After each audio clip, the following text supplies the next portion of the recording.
സമരമല്ല, ഞാൻ നേരത്തെ പറഞ്ഞു, ഇത് സമരമല്ല, ഇത് പ്രകൃതിയോടുള്ള ഒരു കരുതൽ മാത്രമാണ്. കാരണം ഈ പ്രകൃതിയുടെ സന്തുലിതാവസ്ഥ നഷ്ടപ്പെടുത്തുന്ന രീതിയിൽ ഈ സർക്കാരിൻ്റെ ഉടമസ്ഥതയിലുള്ള സ്ഥലങ്ങളിലെ മരങ്ങളും അത്തരത്തിലുള്ള മറ്റ് വസ്തുവകകളും അല്ലെങ്കിൽ സ്വത്തുക്കളും മോഷ്ടിച്ചവർക്കെതിരെ ഒരു നടപടിയും ഈ സർക്കാരിൻ്റെ ഭാഗത്തു നിന്ന് ഇതുവരെ ഉണ്ടായിട്ടില്ല. അപ്പം നമ്മൾ സർക്കാരിൽ നിന്ന് നീതി ലഭിക്കുമെന്ന് പ്രതീക്ഷിക്കുന്നില്ല. അപ്പം നമുക്ക് ചെയ്യാൻ പറ്റുന്നത് എന്താണ്? പ്രകൃതിയോട് തിരിച്ച് നീതി പുലർത്തുക എന്നുള്ളത് മാത്രം. അതിൻ്റെ ഭാഗമായിട്ടാണ്. ഇതൊരു പ്രതിഷേധമല്ല, ഇത് പ്രകൃതിയോടുള്ള കരുതൽ മാത്രമാണ്.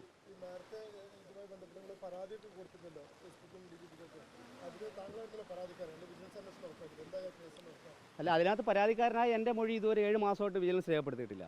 7 മാസമായി ഇതുവരെ വിജിലൻസ് എന്നെ വിളിക്കുകയോ ഒരു തരത്തിലും എന്നെ ബന്ധപ്പെടുകയോ ചെയ്തിട്ടില്ല. അപ്പോൾ പരാതിക്കാരൻ്റെ മൊഴി എടുക്കാതെ എങ്ങനെയാണ് ഈ കേസ് അന്വേഷിക്കുന്നത് എനിക്ക് മനസ്സിലായിട്ടില്ല.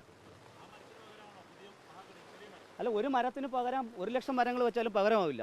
ഇതല്ല, ഇന്ന് മാത്രമല്ല, ഞാൻ ഇനി കേരളത്തിലെ എല്ലാ ജില്ലാ പോലീസ് ആസ്ഥാനങ്ങളിലും ഈ വരുന്ന പരിസ്ഥിതി ദിനമായ ജൂൺ 5-ന് കേരള പോലീസ് ആസ്ഥാന കാര്യാലയത്ത് അവസാനിപ്പിക്കുന്ന രീതിയിൽ ഒരു യാത്ര കാസർഗോഡും തുടങ്ങുകയാണ്. അത് അടുത്ത ആഴ്ചയോടുകൂടി ഉണ്ടാവും.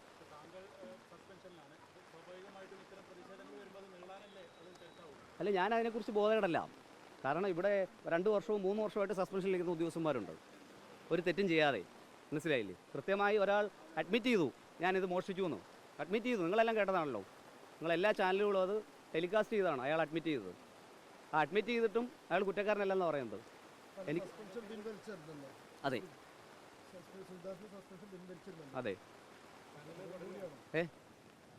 അല്ലാതെ തുടരുകയാണ്.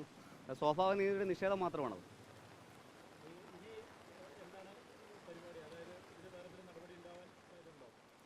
അതറിയില്ല, അത് ഡിപ്പാർട്ട്മെൻറ്റ് എടുത്താൽ അതിനെ ഞാൻ സ്വീകരിക്കും. അച്ചടക്ക സേനയിൽ ഒരു അംഗം എന്ന രീതിയിൽ ഞാനിത് അതോറിറ്റീസിനെ അറിയിച്ചിട്ട് തന്നെയാണ് ഞാൻ ചെയ്തിട്ടുള്ളത്.